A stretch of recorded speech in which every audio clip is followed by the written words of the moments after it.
Queen Elizabeth is back to work virtually.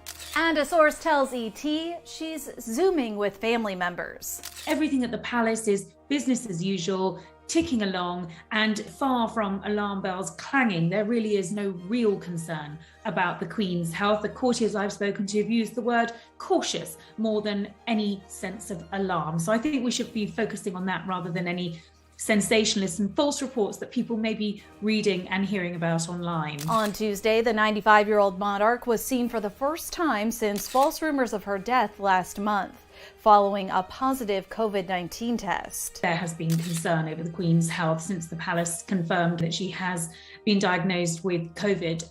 Understandably so. She's 95. Her age alone makes her vulnerable. I have spoken to senior palace aides who assure me that the Queen is in good spirits.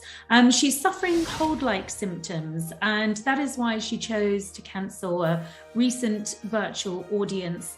I think anyone that's got a cold and a runny nose and just not feeling 100%, the last thing they want to do is be on camera. After postponing several virtual events due to her illness, the Queen is back to business as usual, popping up on 2 virtual gatherings where she dialed in from Windsor Castle. That's HRH looking regal as ever in green, appearing to be in good spirits. And now a source is opening up to ET about her return to work, explaining that she's on the mend and has been Zooming with family members and handling light duties from her apartment at the castle. Quote, "The Queen had a sore throat and was a bit croaky with cold-like symptoms, but is doing better." The Queen is in good spirits. She's suffering a cold, bit of a red nose, bit of a sniffle, but really not much more than that. And while Queen Elizabeth previously avoided virtual appearances amid her COVID battle, ET learned at the time that she was still carrying on with work. I'm told that the Queen is at her desk, she's doing light duties,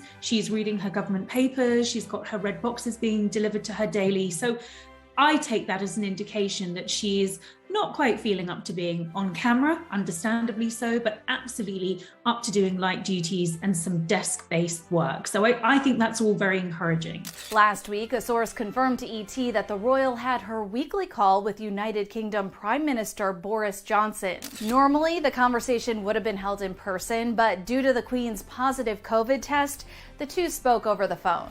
In addition to delaying several virtual events, the Queen also postponed a diplomatic reception planned to take place Wednesday at Windsor Castle due to the ongoing conflict between Ukraine and Russia.